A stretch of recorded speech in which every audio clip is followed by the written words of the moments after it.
1941 সালে হলিউডে মিট জন ডেও নামের একটি সামাজিক ফিল্ম মুক্তি পেয়েছিল, যার নাম ভূমিকায় অভিনয় করেছিলেন গ্যারি কুপার এবং তার সহ অভিনেত্রী ছিলেন বারবারা স্ট্যানওয়েক।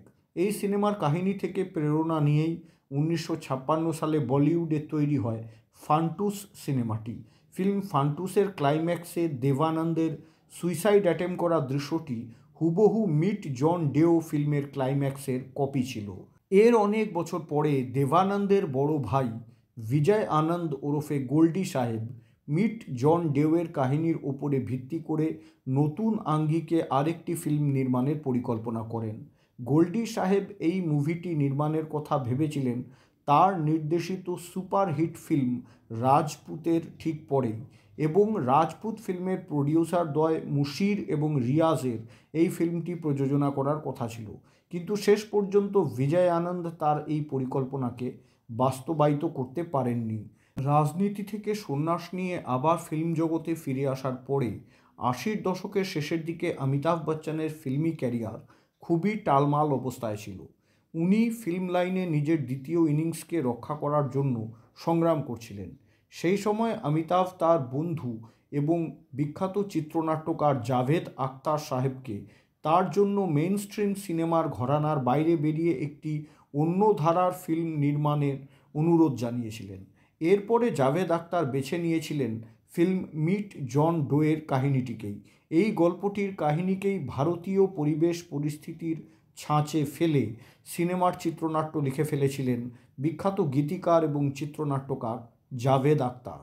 স্থির করা হয়েছিল এই সিনেমাটির নির্দেশনার দায়িত্ব নেবেন টিনু আনন্দ, যিনি ঠিক এর আগেই অমিতাভ বচ্চনকে নিয়ে শেহেনশাহ ফিল্মটি পরিচালনা করেছিলেন।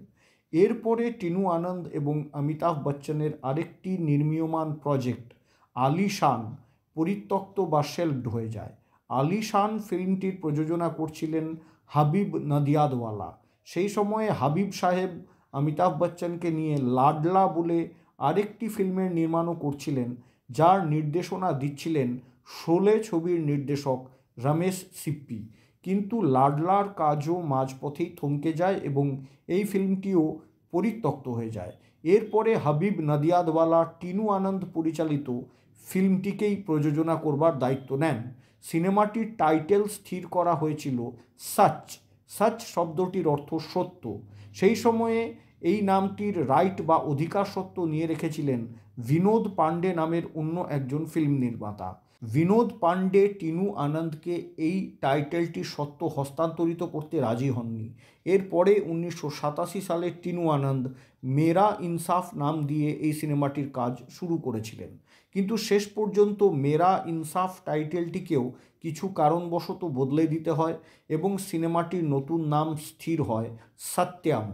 শেষ পর্যন্ত অমিতাভ বচ্চন, শাবানা আজমি, আন্নু কাপুর এবং অনুপম খের স্টারার এই ফিল্মটিকে मैं आज़ाद हूँ নাম দিয়ে 1989 সালে রিলিজ করা হয়।